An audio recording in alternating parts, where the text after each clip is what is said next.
O título do que eu vou tratar hoje é Sombras de uma Graça Soberana. Eu acho que todas as famílias têm suas sombras, ainda que caminham debaixo da graça de Deus. Todas as famílias têm suas sombras e a gente vai tratar sobre algumas questões bem interessantes que envolvem a família ainda de Jacó, especificamente tratando o filho mais novo, né, na verdade o penúltimo, porque aqui nesse caso já tinha nascido Benjamim, mas para com a vida então de José, a gente vai tratar um pouco da história inicial desse menino chamado José.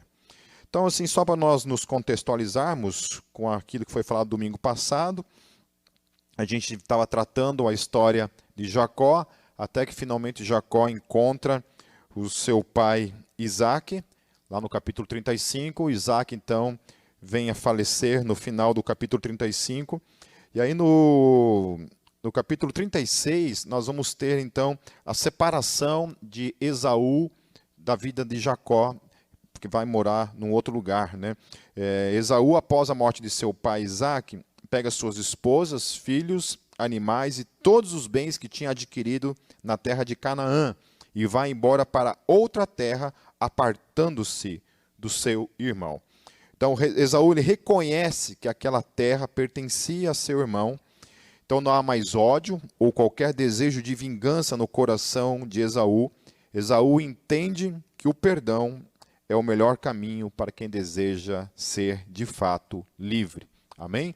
Então a gente vê lá no começo toda aquela questão que acontece com Esaú e com Jacó, né? O fato de Jacó negociar a primogenitura de Esaú e conseguir, né, com que ele acaba sendo o primogênito, né, ainda que ele não tenha nascido primeiro, ele acaba trazendo sobre ele todas as bênçãos do primogênito. Então toda aquela terra acaba sendo herança dele. E logo no início, Esaú procura conspirar, né, dizendo que assim que o pai falecesse, ele iria matá-lo. Então Esaú faz essas promessas, né, aí Jacó tem que sair da presença de Esaú, fugindo, né, da presença de Esaú, Jacó foge, e depois a gente viu, domingo passado, esse retorno para essa terra, e principalmente a questão do perdão de Esaú para com a vida de Jacó. E aqui, mais do que nunca, se evidencia com o fato de Esaú sair daquela terra, né? Sai lá de Canaã e vai morar numa terra chamada, que acaba herdando também dele a questão de Edom, né? Que mais tarde, depois nós vamos tratar também sobre Edom. Então, Esaú sai, deixa aquela terra para Jacó, Jacó se instala ali em Canaã, e aí nós vamos começar a tratar.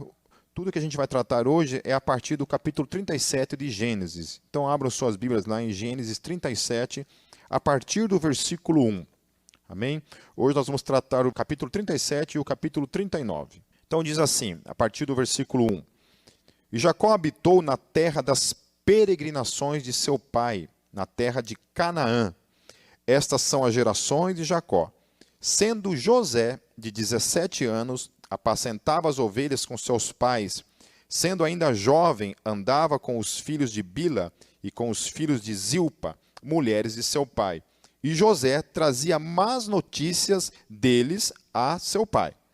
Então, vocês lembram quem eram essas duas mulheres, né? Tanto a tal da Bila e a tal da Zilpa. Quem eram elas? Elas eram escravas de Labão, que foram dadas às suas filhas, que acabaram servindo a elas durante um tempo, e depois essas duas escravas se tornam também concubinas, né, de Jacó. Delas nascem 4 filhos, cada uma delas tem 2 filhos. Né?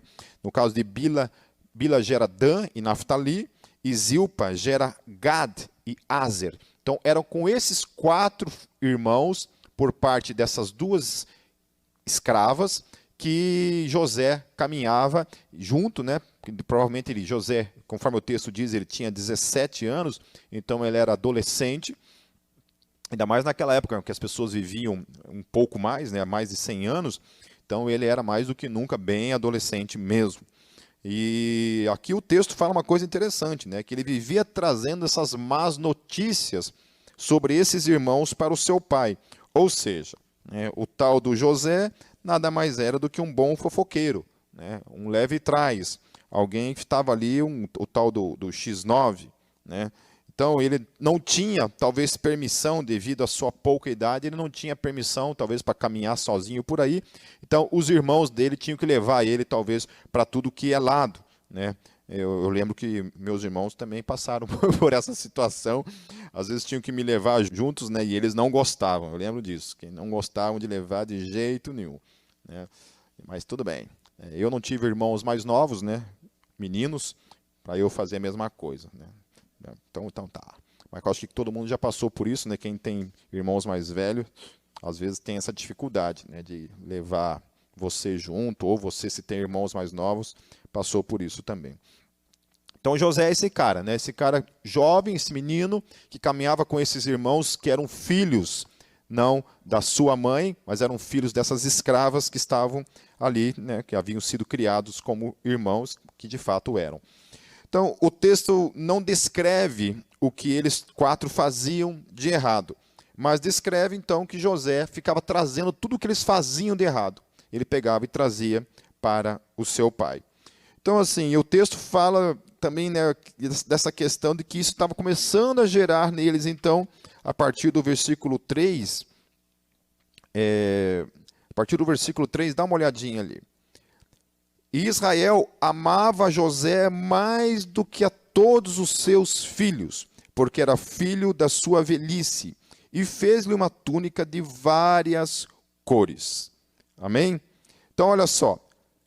Isso estava gerando na vida desses irmãos, de alguma forma, alguma coisa contrária a esse menino que tinha toda essa questão, então, além de ser o filho amado, né, ele era, então, fofoqueirinho, né, ele era um menino fofoqueiro, um menino que gostava de trazer as coisas para o pai, ou o pai colocava ele nessa função. Então, ele estava trazendo sobre ele todos esses maus olhos da parte dos irmãos. Então, além de Jacó amar mais, né, o irmãozinho, né, o pai fazia ainda coisas especiais para José, o texto está falando, né? Ele vai lá e faz uma túnica de várias cores. Então havia essas ações de Jacó para com José de uma maneira muito especial, de que ele não tinha com os demais filhos, mas com José era nítido, era visível de que ele amava mais a vida, ou o filho José, do que os demais filhos, certo? Então, lembrem-se também que esses 4 irmãos foram aqueles 4 irmãos que José colocou na frente quando Esaú, o seu irmão, estava vindo encontrar ele. Ele estava com medo do que Esaú fizesse contra ele. O que ele faz? Ele coloca lá. Quem que ele coloca na frente primeiro, né? Ao invés de ele colocar todos os filhos, todas as esposas, um do lado do outro, não. Ele coloca primeiro as 2 escravas e os 4 filhos na frente. Então, além de tudo isso, né, havia toda essa questão, nós temos que pensar nisso. Esses 4 filhos eram esses filhos que o pai colocou na frente, com as 2 mães, para que caso Esaú viesse com a intenção de matá-los, quem fossem mortos primeiros seriam esses que estivessem na frente.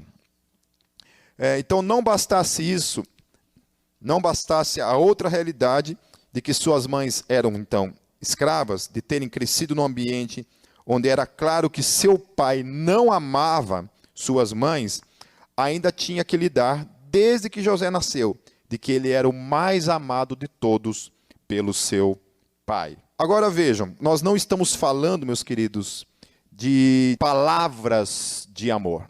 Nós estamos falando de atitudes que demonstravam que Jacó amava mais a José. Certo? Então não eram somente palavras, não era uma questão de falar no dia a dia, olha, eu amo mais a José do que a vocês. Não precisava ser dito esse tipo de coisas, e provavelmente não era falado esse tipo de coisas. José não precisava falar nada, suas ações demonstravam suas preferências. Amém? Então ele estava ali o tempo todo, as ações dele, o agir dele no dia a dia demonstrava claramente de que ele amava mais a José do que os demais filhos. Então, assim, quantas vezes eu presenciei esta realidade?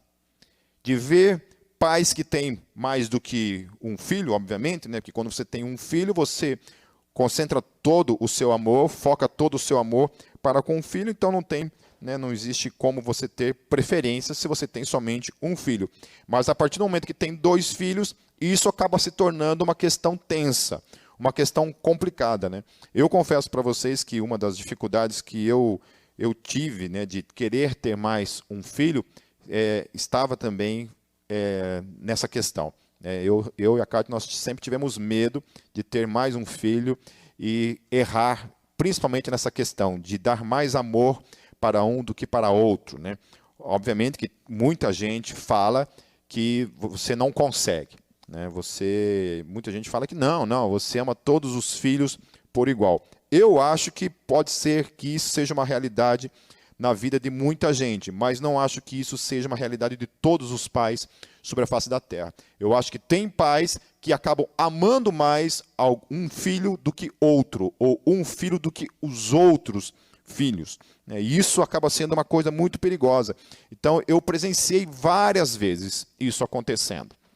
Talvez não de modo intencional, de modo calculado, né, de modo escrito, de modo falado, de modo verbalizado. Talvez isso não tenha acontecido, mas na prática, no dia a dia, na vivência, né, no lidar, quando você vê um pai lidando de uma maneira com o filho e lidando de outra maneira com o outro filho, aí está demonstrando de maneira prática quem ele ama mais, né? Ainda que o pai e a mãe possam negar, não, a gente ama por igual. Eu estou falando de um amor prático, meus queridos. Por mais que você, dentro de você não sente isso, que você está fazendo isso de um modo proposital, a praxis, o amor demonstrado é dessa forma que acontece. Amém? Não tem outro jeito. Não tem como você falar uma coisa sendo que a tua atitude não demonstra aquilo que você fala. Não, eu trato meus filhos por igual. Não. Se a atitude no dia a dia não condiz com aquilo que eu estou falando, alguma coisa está errada, então, na maneira como eu demonstro esse amor. E as ações demonstram, então, que alguma coisa não condiz com aquilo que eu estou falando, certo? Então, eu estou falando de uma coisa, eu quero, assim, gastar um pouco mais de tempo falando sobre isso, porque isso é uma coisa que a gente vê muito. Eu e a Cátia já presenciamos isso várias vezes com pais que têm mais do que um filho. Agindo dessa maneira, né, e é uma situação até mesmo complicada e delicada, porque como que você vai, né, chegar e falar e se meter na criação dos outros? Né? Eu acho que poucas pessoas gostam que alguém chegue e fale, né, alguma coisa se envolvendo ou se metendo na criação dos pais para com os filhos, né? Por isso que a gente procura utilizar esse momento, esse espaço da palavra, para que o Espírito Santo use esse momento para falar e ministrar ao coração dos pais, e especialmente dos pais que estão assistindo e que têm mais do que um filho. Amém? Então tome muito cuidado para estar sempre atento entre o discurso e a prática daquilo que a gente chama de amor. Dizer que ama os filhos de uma mesma maneira, por igual, é uma coisa. A prática no dia a dia, as atitudes no dia a dia, podem falar outra coisa. E os filhos aprendem desde cedo a diferenciar, a perceber a quem os pais amam mais. Amém?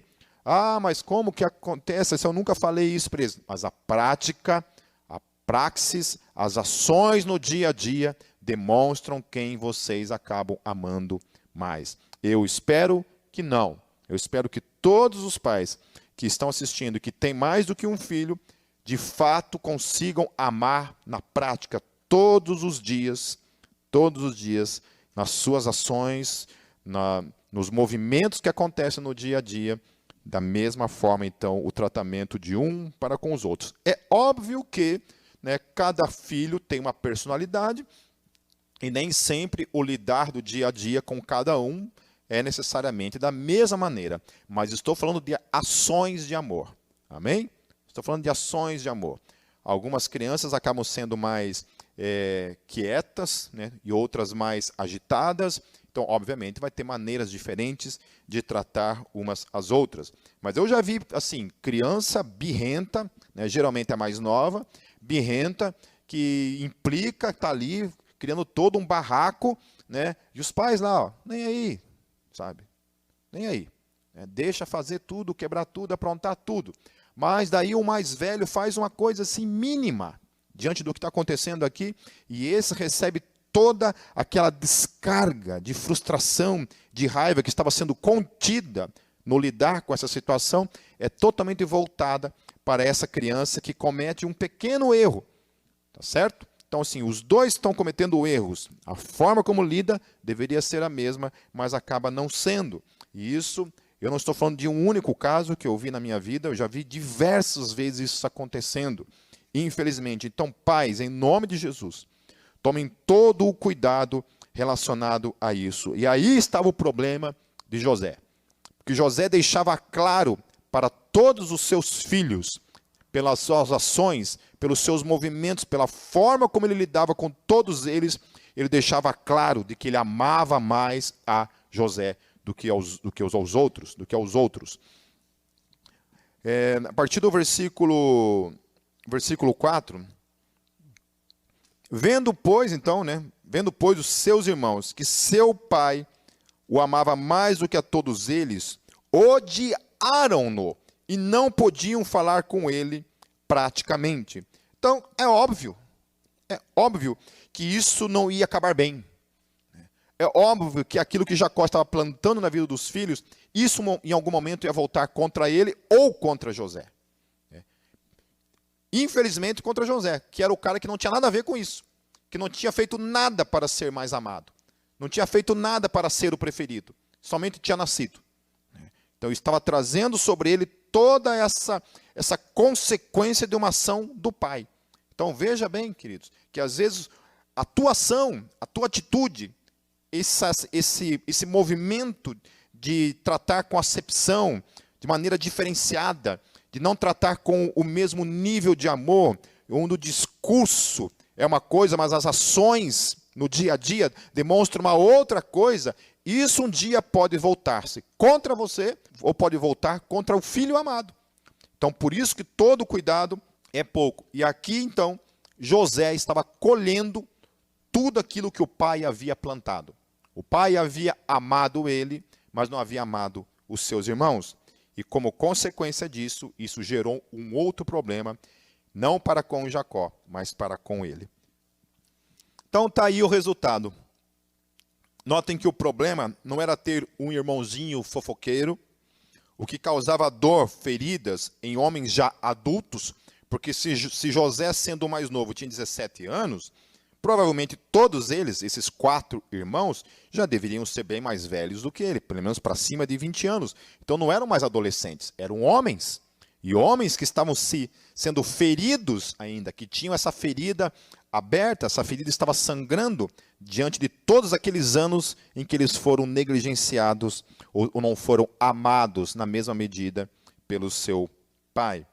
Então, o que causava dor, feridas em homens adultos, era o fato de não serem amados por seu pai. Então, toda a falta de amor que Jacó plantou na vida de seus filhos estava perto de se voltar justamente contra aquele que ele mais amava, José. Então, querido, sabe, se você não quer na sua família irmãos que se odeiam, ou filhos que te odeiam, filhos que voltem-se contra você, ou uma possível tragédia, até mesmo uma tragédia familiar, sabe, plante amor na mesma medida. Amém? A gente sabe que a gente pode ter mais afinidades com um filho do que outro. Então, afinidades é uma coisa que às vezes pode acontecer por causa da personalidade, né? Você acaba tendo mais afinidades com os filhos. E às vezes pode ter um filho que seja de fato assim mais carinhoso, né, que gosta mais de abraçar, um outro não gosta tanto. Isso pode acontecer, mas sempre tenham cuidado, sempre estejam atentos em nome de Jesus. A partir do versículo 5, teve José um sonho que contou a seus irmãos, por isso o odiaram ainda mais. Então, já estava feio o negócio, né? E aí Deus inventa e dá um sonho para o cara. A partir do versículo 6. E disse-lhes: ouvi, peço-vos este sonho que tenho sonhado. Eis que estávamos atando molhos no meio do campo, e eis que o meu molho se levantava e também ficava em pé, e eis que os vossos molhos o rodeavam e se inclinavam ao meu molho. Então lhe disseram seus irmãos: tu, pois, deveras reinarás sobre nós? Tu deveras terás domínio sobre nós? Por isso ainda mais o odiavam por seus sonhos e por suas palavras. Então não bastava, diante dos olhos dos irmãos, o fato de José ser o mais amado, ele ainda estava dizendo por meio de sonhos que ele seria senhor da vida, sobre a vida deles. No versículo 9, e teve José outro sonho, e o contou a seus irmãos e disse: eis que tive ainda outro sonho, e eis que o sol e a lua e 11 estrelas se inclinavam a mim. E contando-o a seu pai e a seus irmãos, repreendeu-o seu pai e disse-lhe: que sonho é esse que tiveste? Porventura viveremos eu e tua mãe e teus irmãos a inclinar-nos perante ti em terra? Então, havia uma outra implicação também, né, que o sonho dele também, de certa forma, estava também alcançando a não apenas os seus irmãos, mas também o seu pai se inclinaria diante dele. No versículo 8, seus irmãos, pois, o invejavam. Seu pai, porém, guardava este negócio no seu coração. Você imagine isso, a situação, o que Jacó tinha gerado. O fato dos irmãos terem inveja de um único irmão. Tudo aquilo tinha sido gerado na vida daqueles meninos, daqueles homens, né, que não eram meninos mais, mas eram homens adultos, que estavam ali lidando com essa situação com o seu irmão. Versículo 12, e seus irmãos foram apacentar, e seus irmãos foram apacentar o rebanho de seu pai junto de Siquém. Disse, pois, Israel a José: não apacentam os teus irmãos junto de Siquém? Vem e enviar-te-ei a eles. E ele respondeu: eis-me aqui. E ele lhe disse: ora, vai, vê como estão teus irmãos e como está o rebanho, e traze-me resposta. Assim o enviou do vale de Hebrom e foi a Siquém. E achou-o um homem, porque eis que andava errante pelo campo. E perguntou-lhe o homem, dizendo: que procuras? E ele disse: procuro meus irmãos. Dize-me, peço-te, onde eles apacentam. E disse aquele homem: foram-se daqui, porque ouvi-os dizer: vamos a Dotã. José, pois, seguiu atrás de seus irmãos e achou-os em Dotã. E viram-no de longe, e antes que chegasse a eles, conspiraram contra ele para o matarem. E disseram um ao outro: eis lá vem o sonhador Mor. Vinde, pois, agora, e matemo-lo, e lancemo-lo numa destas covas, e diremos: uma fera o comeu, e veremos que será dos seus sonhos. É interessante isso que vai acontecer agora. A tentativa deles, né, a tentativa humana de mudar um sonho que era profético, né? É o homem desafiando os atos soberanos de Deus. Interessante isso, porque eles planejam, falam assim, esse cara teve um sonho, entre aspas, né, da perspectiva deles, um sonho profético a nosso respeito. Vamos então fazer o seguinte: como que esse sonho não se realizará? Simples, matando ele. Se ele sonhou que nós um dia vamos nos prostrar diante dele, vamos servi-lo, como é que a gente destrói essa profecia? Mata ele. Se nós o matarmos, não se cumprirá nenhuma profecia, certo? Então, é o homem tentando, de alguma forma, impedir, né, a soberania de Deus de se concretizar no tempo e na história. O sonho de José dizia respeito apenas ao que ocorreria, mas não descrevia de que forma aquele sonho ocorreria. Então, eles sabiam apenas do que ia acontecer, mas eles desconheciam o processo, a forma como aquele sonho iria realizar. Então, não importa o caminho que tentemos percorrer para fugir dos atos soberanos de Deus, sempre a sua vontade soberana fará os nossos caminhos convergirem para a sua vontade soberana. E vocês verão por quê, como, de que forma esses atos soberanos de Deus, de alguma forma, ainda assim, mesmo diante da intervenção, da possível intervenção daqueles homens para tentar que aquilo ali não se cumprisse, não acontecesse, olha só como que Deus age. A partir do versículo 21, e ouvindo-o, Rúben livrou-o das suas mãos e disse, não lhe tiremos a vida. Olha só, o irmão mais velho, que era Rúben, de uma maneira audaciosa, usado por Deus, a soberania de Deus ali agindo, impede esses irmãos, os demais irmãos, de matarem José. Então, é Deus agindo por trás de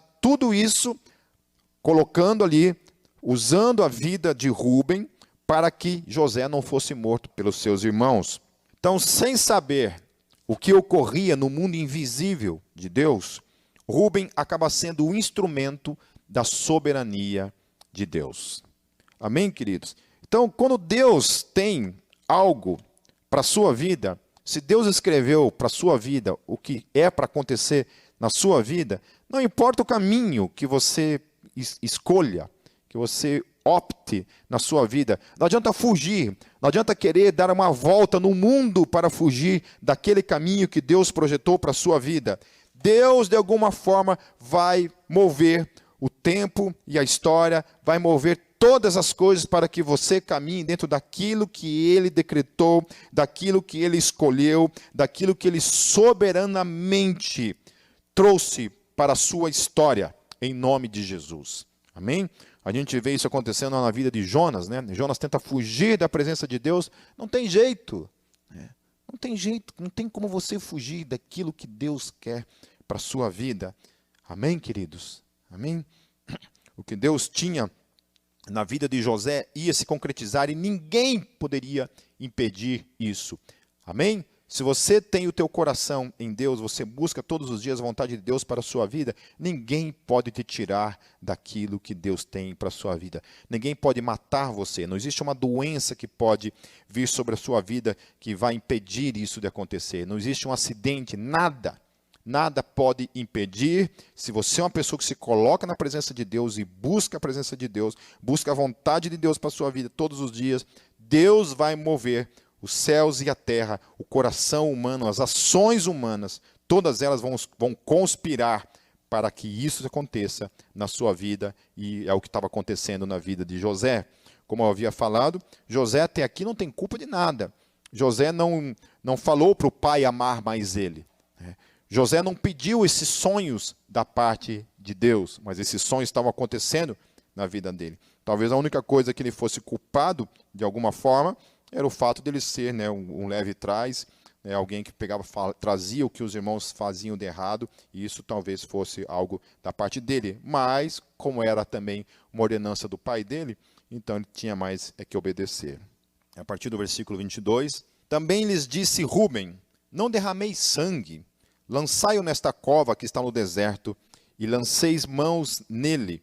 Isto disse para livrá-los das mãos dele, e para torná-lo a seu pai. Então Rúben, o irmão mais velho, era o único que de alguma forma queria trazer, né, levar esse irmão de volta para casa. Os outros irmãos queriam matá-lo, mas ele não, ele queria livrar a vida de José.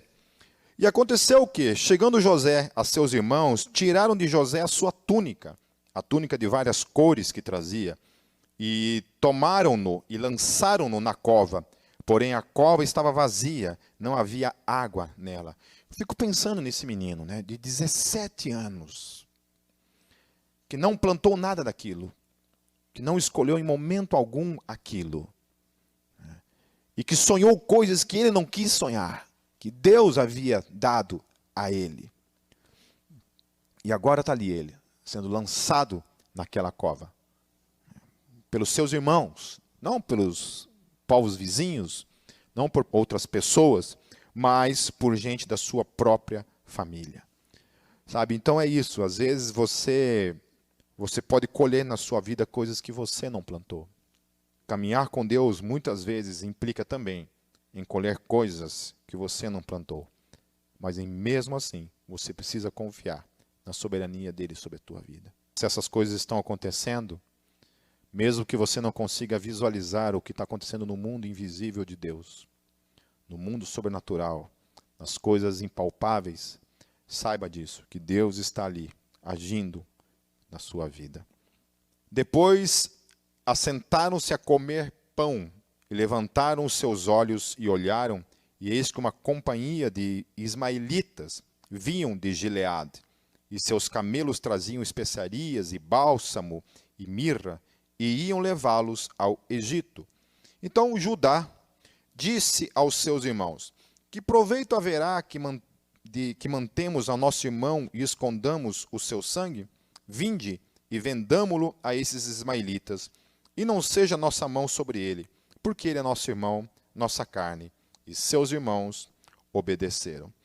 Então Judá, ele era outro filho, né? Assim como Rúben, também era filho de Lia, né? A irmã de Raquel. E parece aqui que ele tem mais a intenção de poupar também a vida de José, ao invés de matá-lo como os outros irmãos. Os ismaelitas, eles eram descendentes, né, de Ismael, então, portanto, eles eram parentes dos filhos de Jacó. Então, eles eram descendentes de Ismael, que era irmão do seu avô Isaque, e que também era filho de seu bisavô Abraão. Então, para esses parentes, né, meio que distantes, é para quem eles vendem José. Então, passando, pois, os mercadores midianitas, tiraram e alçaram a José da cova, e venderam José por 20 moedas de prata aos ismaelitas, os quais levaram José ao Egito. Naquela época, a gente não pode esquecer que a escravidão era uma coisa comum, né? Então, era uma forma de negócio que havia, por mais desumano que seja, mas era assim naquela época. Voltando, pois, Rúben à cova, eis que José não estava na cova, então rasgou as suas vestes. Então, quando isso tudo aconteceu, Rúben não estava presente. Quando ele volta e vê o que aconteceu, né, que os seus irmãos venderam, né, o seu irmão não estava ali, melhor dizendo, ele rasga as suas vestes. Aí olha o que acontece. E voltou a seus irmãos e disse: o menino não está, e eu aonde irei? Então tomaram a túnica de José e mataram um cabrito e tingiram a túnica no sangue e enviaram a túnica de várias cores, mandando levá-la a seu pai, e disseram: temos achado esta túnica. Conhece agora se esta será ou não a túnica de teu filho. E conheceu-a e disse: é a túnica de meu filho. Uma fera o comeu. Certamente José foi despedaçado. Então Jacó rasgou as suas vestes, pôs saco sobre os seus lombos e lamentou a seu filho muitos dias. E levantaram-se todos os seus filhos e todas as suas filhas para o consolarem. Recusou, porém, ser consolado e disse: porquanto com choro hei de descer ao meu filho até a sepultura. Assim o chorou seu pai.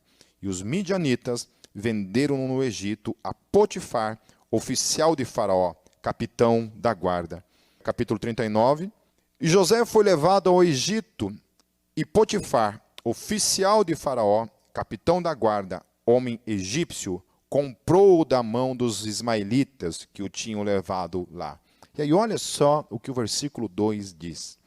E o Senhor estava com José, e foi homem próspero, e estava na casa de seu senhor egípcio. Então isso significa que não importa tudo o que tinha ocorrido na vida de José, essa tragédia que tinha acontecido, o tempo todo que o texto está dizendo, o tempo todo Deus esteve presente com ele em meio às suas sombras e às suas dores. Deus assistia tudo, não como um espectador de longe. Deus estava ali vendo tudo de perto, ao lado, junto com José. Eu acho lindo isso. Acho lindo a gente olhar para essa história e o texto fala isso, que Deus estava com José. O Senhor estava. Yahvé estava o tempo todo com ele. Yahvé estava com ele naquele momento em que ele foi lançado naquela cova. Yahvé estava com ele no momento em que ele foi vendido. Todo o processo, imagine, ele deve ter ido amarrado dentro de algum lugar, numa cela talvez, eu não sei. Mas ele é levado então para o Egito e o tempo todo a presença de Deus se fazia manifesta na vida dele. Que coisa bonita de você ler, né? De você olhar esse Deus que é presente.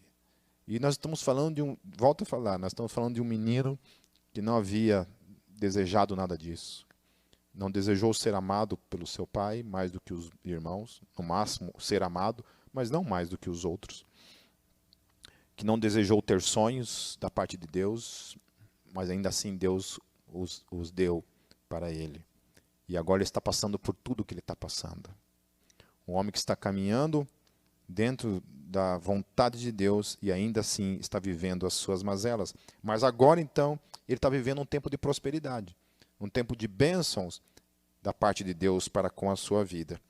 Versículo 3, vendo pois o seu senhor, que o Senhor estava com ele, e tudo que fazia o Senhor prosperava em sua mão, José achou graça em seus olhos e servia-o, e ele o pôs sobre a sua casa, e entregou na sua mão tudo o que tinha. E aconteceu que depois que o pusera sobre a sua casa, sobre tudo o que tinha, o Senhor abençoou a casa do egípcio por amor de José. E a bênção do Senhor foi sobre tudo o que tinha na casa e no campo. E deixou tudo o que tinha na mão de José, de maneira que nada sabia do que estava com ele, a não ser do pão que comia. E José era formoso de porte e de semblante. Quando a gente olha para essa história, para essa postura de José, né, de que ele estava sendo abençoado, ele se torna um homem de confiança, né, ainda que tenha passado pela tragédia que passou, de ter sido vendido pelos irmãos, a gente vê um cara que o coração é um coração que permanece bom. O coração dele não muda.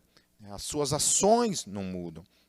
Isso remete um pouco àquilo que a Bíblia fala lá em Colossenses 3, 22 a 24.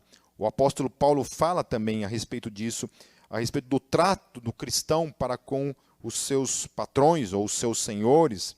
Diz assim, vós, servos, obedecei em tudo a vossos senhores segundo a carne, não servindo só na aparência, como para agradar aos homens, mas em simplicidade de coração, temendo a Deus. E tudo quando fizerdes, fazei-o de todo o coração como ao Senhor, e não aos homens, sabendo que recebereis do Senhor o galardão da herança, porque a Cristo o Senhor servis. Olha que coisa linda.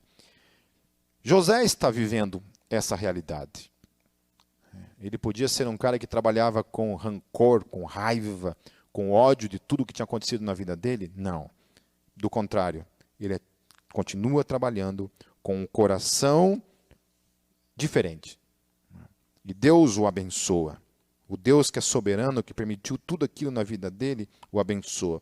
Eu sempre falo com a Kátia, assim, quando a gente está passando por alguma dificuldade, algum problema, em que a crise, né, o problema em si tenta tomar conta da mente naquele momento que você lida com uma situação, né, eu sempre falo para ela assim, vira a chave. Vira a chave. Né? O que é vira a chave? Aciona uma outra direção. Né? A reação é para estar indo nessa direção meio que óbvia. Então você vira a chave, você muda a direção. Não vai por aqui. Não aceite o óbvio, vai para outra direção. Né? A gente tem vivido agora essa situação de racismo, né? que lá nos Estados Unidos, aquela situação, e isso trouxe à tona novamente, né? Essa situação no mundo todo, e esse tema, a questão do racismo, né? E até escrevi algumas coisas na internet relacionadas a isso, né? Que a minha preocupação é que na luta contra o racismo a gente seja dominado pelo ódio, pela raiva, e a gente não haja como a gente tem que agir como cristãos. Né? O cristão tem que ser realmente voz profética, tem que gritar contra o racismo. O cristão tem a obrigação de se posicionar contrário ao racismo, obviamente, e denunciar também toda ação, toda atitude que você tiver acesso e que denote de fato o racismo, tem que mais realmente denunciar, e as pessoas que tomam esse tipo de atitude, esse tipo de ação, de fato, sim, que ajam dessa maneira, tem que realmente ser punidas. Não tem como você aceitar esse tipo de atitude. Esse tipo de atitude é totalmente anticristã, desumana. Eu nunca sofri racismo, na pele, então eu não sei assim na praxis o que é sofrer esse tipo de coisa, mas deve ser horrível. Deve ser horrível e é uma coisa que eu não consigo realmente compreender e entender. Com isso, obviamente, não estou validando tudo o que está acontecendo aí. Algumas coisas aí que estão acontecendo realmente são inaceitáveis. Houve até uma questão assim, essa questão da queima da bandeira, do Brasil aqui em Curitiba, e eu vi assim para todo lado, assim no Facebook, várias pessoas ali, tem muita gente que me segue, então eu acabo tendo contato com as coisas que são ditas a respeito disso, E foi falado tipo assim, é somente um pedaço de pano, e não é para também ter toda essa implicação, toda essa problemática em cima de pessoas queimando uma bandeira, porque afinal de contas é somente um pedaço de pano.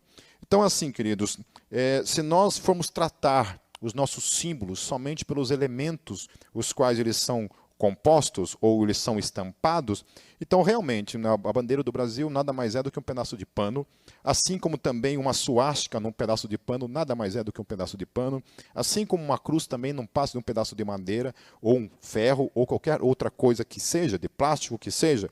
Então a gente tem que entender que isso não é a forma como a gente lida com os símbolos.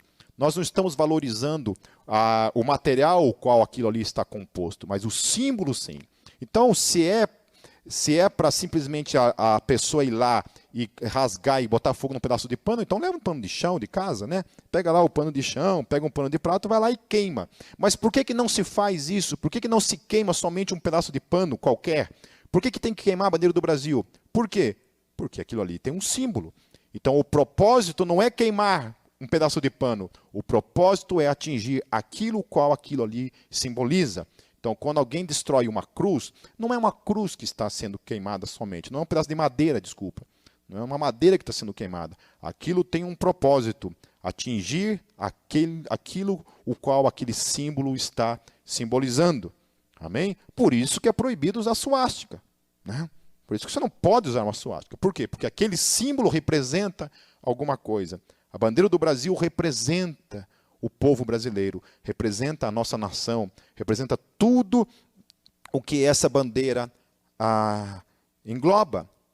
Obviamente que tem coisas no país absurdas, mas todos nós somos, então, de alguma forma, identificados nesse símbolo, assim como é na cruz, assim como outros símbolos que nós temos. Então, não se trata, ninguém vai para a rua protestar e queimar uma coisa que não tem um sentido e um significado. Amém? Se fosse assim, pessoas que fossem protestar contra a madeira, é só levar um palito de fósforo e queimar na rua. Mas se você vai protestar contra o cristianismo, obviamente você vai querer queimar o quê? Queimar ou imagens do catolicismo ou uma cruz. Se você vai protestar contra o nazismo, você vai, obviamente, queimar ou destruir símbolos de suástica, Caso contrário, basta levar um catavento lá e que está tudo certo. Então, nós temos sido ensinados, esse texto ele vem contrastar, ou ele vem confrontar muito das ideias que a gente herdou na nossa vida. Nós somos ensinados a ter ódio, ter raiva de patrão. Parece que patrão é inimigo. Portanto, você tem que trabalhar, mas você tem que ter ódio, você tem que ter raiva daquele que é o teu patrão. E Paulo vem e conspira contra isso já naquele tempo. Já naquele tempo, a gente vê no exemplo de José a forma como ele lidava, e aqui você vê Paulo também. Falei assim, olha querido, quando você vai servir, se você está num trabalho, trabalhe, honre o seu patrão como se você estivesse servindo a Cristo. Ou seja, olhe para ele e trabalhe como se estivesse trabalhando para o próprio Cristo. Mas a gente foi ensinado a ter raiva de patrão. Essa é uma cultura estabelecida, a qual o cristão não deve jamais aceitar para a sua vida, segundo o conselho que Paulo está dando. Então, por exemplo, Calvino, ele dizia o seguinte: se seguirmos fielmente nosso chamamento divino, receberemos o consolo de saber que não há trabalho insignificante ou nojento que não seja verdadeiramente respeitado e importante ante os olhos de Deus. Então, todo trabalho é importante para Deus, importantíssimo para Deus. Entenda isso, que Deus, ele valoriza o teu trabalho.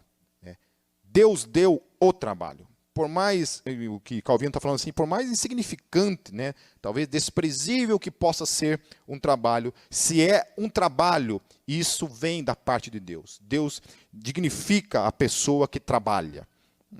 Ele também dizia assim: a bênção do Senhor está nas mãos daquele que trabalha. É certo que a preguiça e a ociosidade são malditas por Deus. Isso nas palavras de Calvino.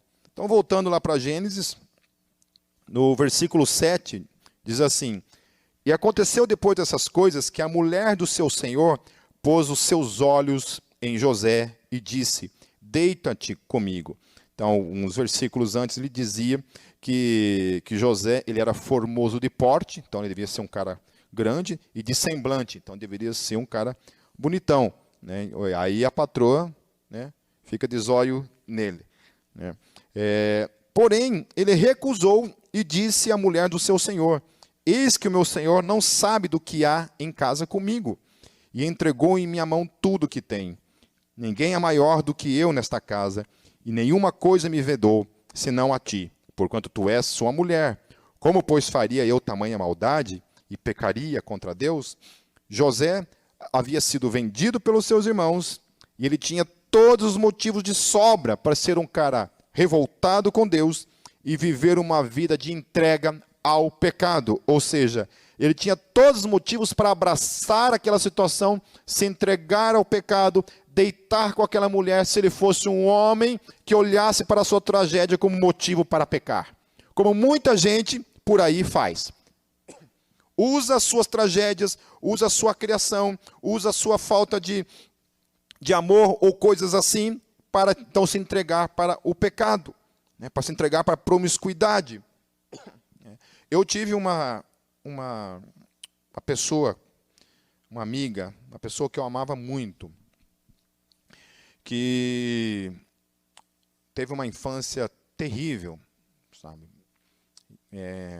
Em especial na relação dela com o seu pai. Seu pai era um cara muito duro, e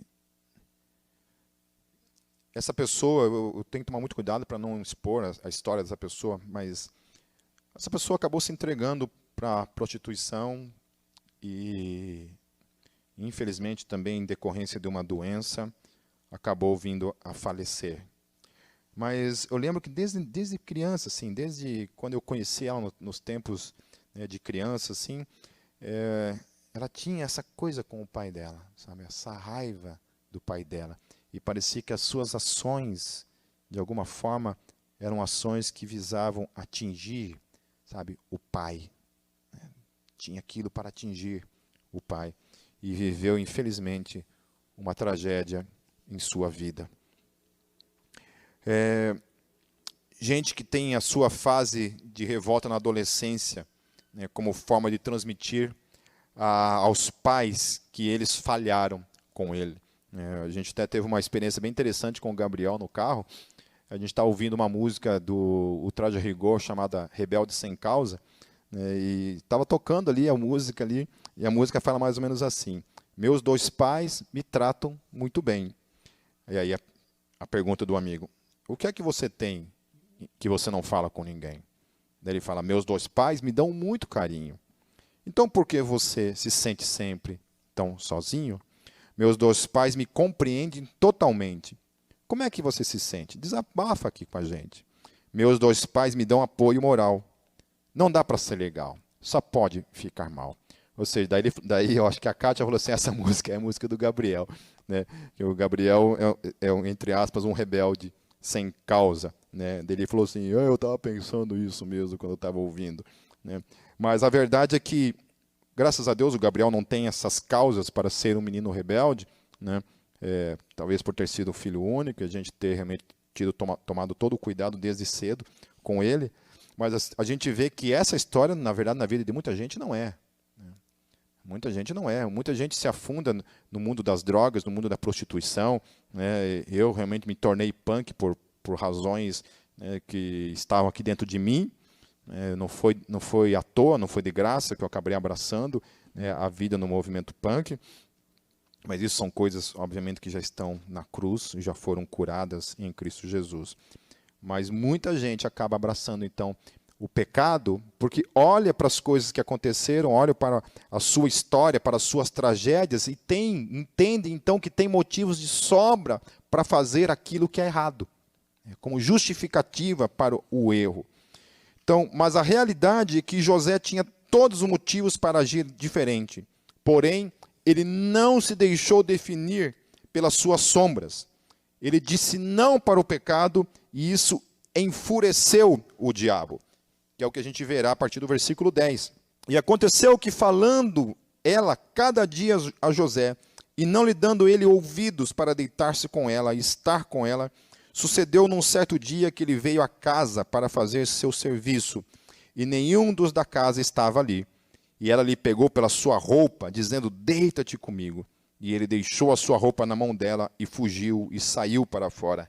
E aconteceu que, vendo ela que deixara a sua roupa em sua mão e fugira para fora, chamou aos homens de sua casa e falou-lhes, dizendo, vede, meu marido trouxe-nos um homem hebreu para escarnecer de nós. Veio a mim para deitar-se comigo, e eu gritei com grande voz. E aconteceu que, ouvindo ele que eu levantava a minha voz e gritava, deixou a sua roupa comigo e fugiu, e saiu para fora. E ela pôs a sua roupa perto de si, até que o seu senhor voltou à sua casa. Então falou-lhe conforme as mesmas palavras, dizendo, veio a mim o servo hebreu, que nos trouxeste para escarnecer de mim. E aconteceu que, levantando eu a minha voz e gritando, ele deixou a sua roupa comigo e fugiu para fora. E aconteceu que, ouvindo o seu senhor as palavras de sua mulher, que lhe falava, dizendo, conforme a estas mesmas palavras me fez teu servo, a sua ira se acendeu. E o senhor de José o tomou e o entregou na casa do cárcere, no lugar onde os presos do rei estavam encarcerados. Assim esteve ali na casa do cárcere. Olha só, tudo isso aconteceu na vida do cara. O cara tinha sido vendido, e agora, se mantendo fiel a Deus, se mantendo fiel ao seu Senhor, não se entregando para o pecado, para aquilo que a sua patroa estava lhe querendo sei lá, criar ali aquela situação toda. E agora, ainda assim, José estava passando por tudo isso.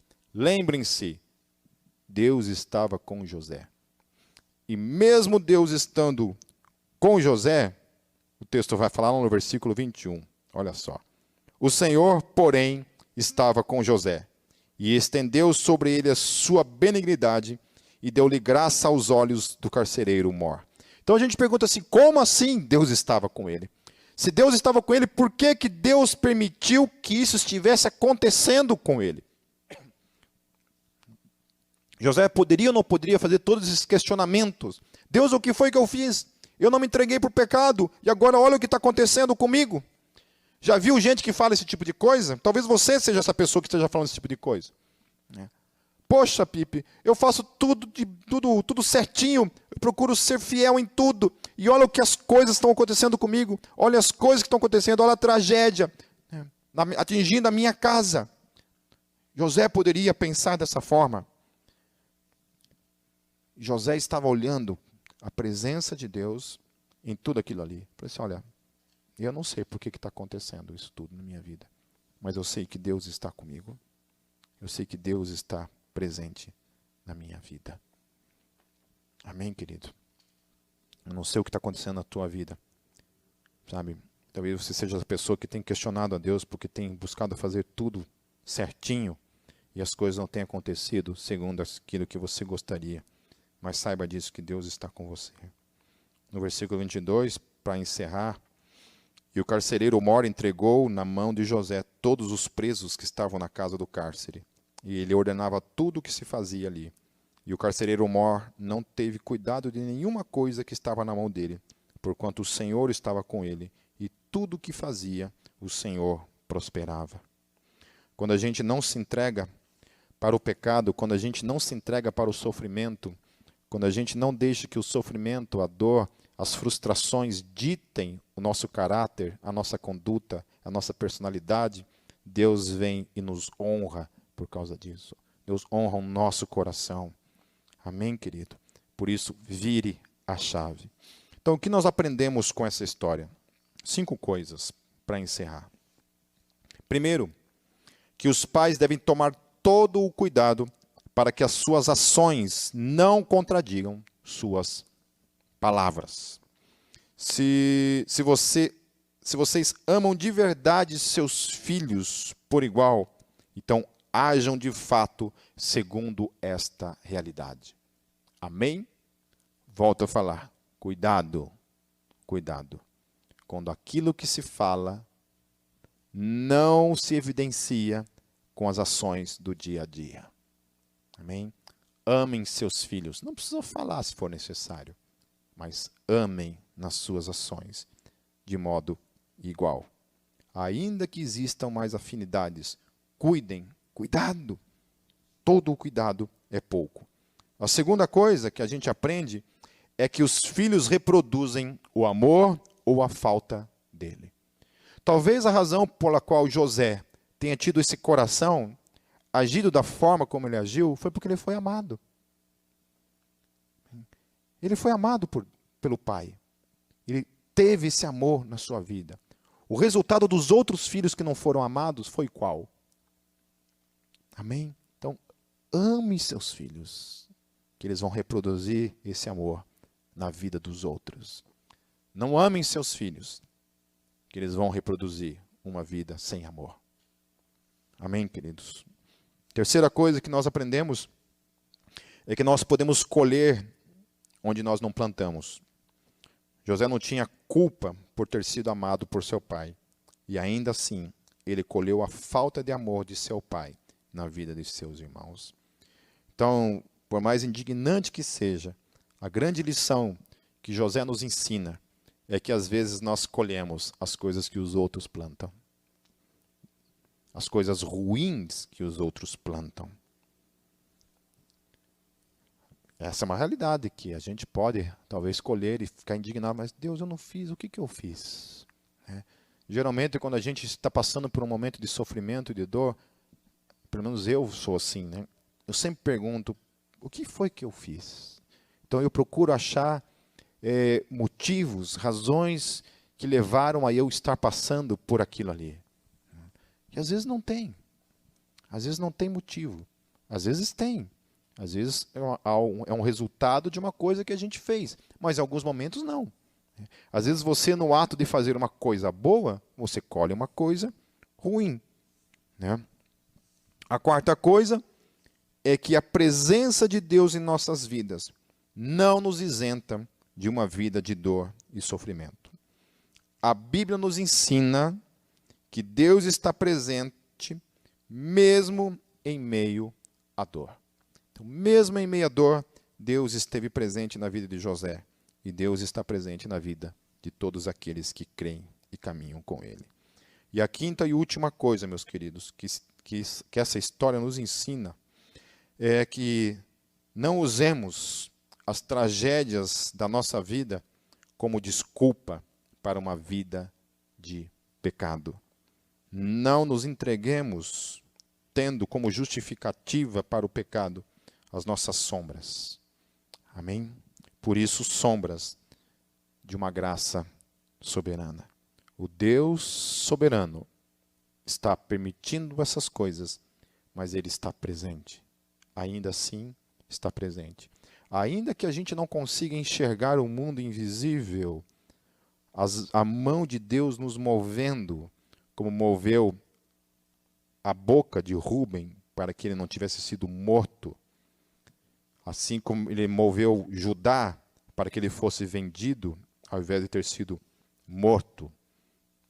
Assim como Deus moveu agora a vida desse carcereiro para que ele tivesse menos sofrimento naquele momento.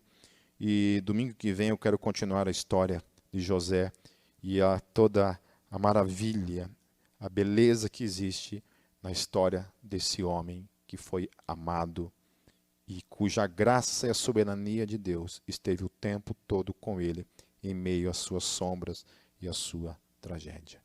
Amém, meus queridos? Vamos orar para encerrar.